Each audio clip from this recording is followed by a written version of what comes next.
মাতৃগৃহ ধরদামে 5 দিনের অবস্থান শেষে পতিগৃহ কৈলাসে ফিরে গেলেন মা দুর্গা। তাই প্রতিমা বিসর্জনকে ঘিরে বিশ্বের দীর্ঘতম সমুদ্র সৈকতে মিলিত হয়েছে হাজারো মানুষের ঢল। বৃহস্পতিবার সন্ধ্যার আগেই সৈকত পাড়ে সমবেত হন পূজারী, ভক্ত ও অনুরাগীরা।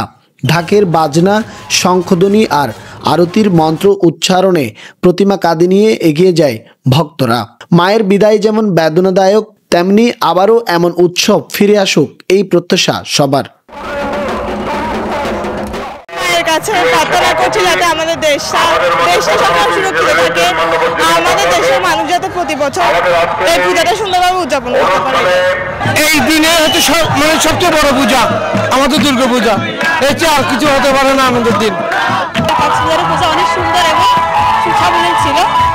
সবাইকে আমাদের যে পূজা যে যারা হচ্ছে এই জন্য অনেক ধন্যবাদ। সবাইকে সুস্থ রাখে, ভালো রাখে, দেশের সবাই মানুষের শান্তি প্রতিষ্ঠা করে, এটাই আসে মারতে। প্রতিমা বিসর্জন এখন আর শুধু ধর্মীয় অনুষ্ঠান নয়, এটি রূপ নিয়েছে সর্বজনীন উৎসবে। ধর্ম বর্ণ নির্বিশেষে উপস্থিত মানুষ জানান, ধর্ম যার যার, উৎসব সবার।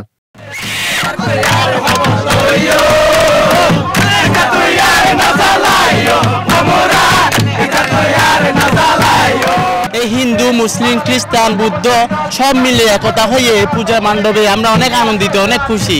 এটা আমাদের চাওয়া ছিল, এখন এটা আমরা পাইছি, এটা নিয়ে আমরা মহা খুশি। এদিকে অনুষ্ঠান নির্বিঘ্ন করতে ছিল কঠোর নিরাপত্তা।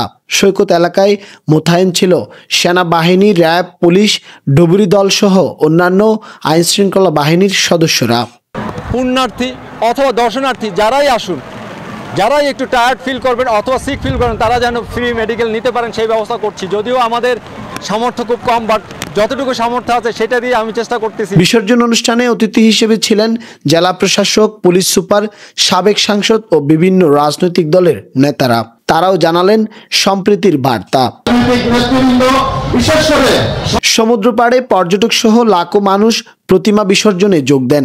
বিকেল 5:15 বিসর্জন মন্ত্র পাঠ করে মা দুর্গা সহ 2 শতাধিক প্রতিমা সাগরের নিরঞ্জনের মধ্য দিয়ে শেষ হয় শারদীয় দুর্গোৎসব।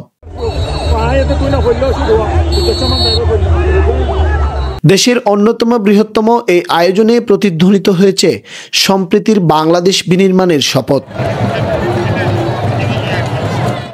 সিয়াম সোহেল, চিটাগং ট্রিবিউন।